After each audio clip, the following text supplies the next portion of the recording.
Hey, it's John at White Plains Drive for a rehab update. And right now we are at a standstill on the job, and I'm going to walk in and show you why.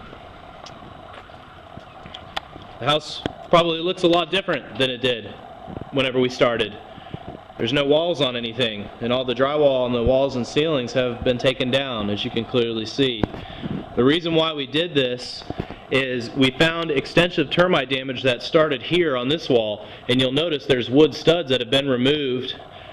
One thing I immediately noticed is they're spaced too far apart, but there's termite damage going throughout the house in lots of sporadic areas.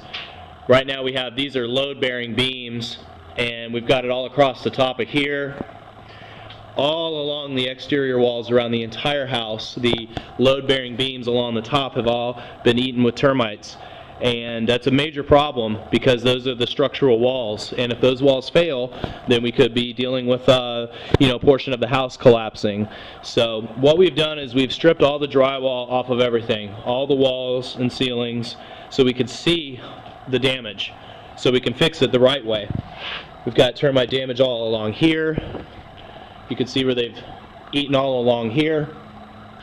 So it's very common to find termite damage like this in houses, especially the older the house is, the more chances that there is termite damage, because it's just a common thing here in Florida.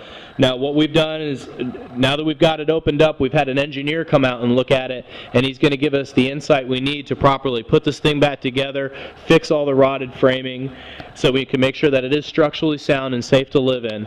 We've run into this problem many times. Some houses there's a lot more damage than others, obviously, but we always fix it the right way. And it's not going to add any cost to you, the owner of the home. We absorb the cost because it is just something that we do. We want to make sure it's done the right way. The house has already been sold, so we're not going to change anything. Now we just need to get it ready so we can rent the house out and appraise. So I'm going to continue to do weekly updates out here. We're going to see a little bit of a lull in the project because we have to get the engineering intact. It's going to take them at least a week to do the engineering. It may take 2 or 3 because we have to come in and kind of undo there's a lot of areas that have not been framed properly.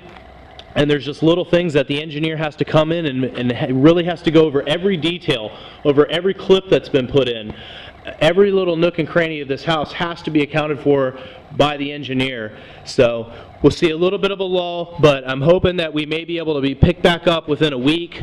So stay tuned. I will be making updates letting you know what's going on with the progress. Again, our main goal is to do this right, and the only way to do that is to make sure that the engineer gets everything done properly for the plans so that we can submit it, get our permit, and then start work. So we'll keep you updated as we move on with the project.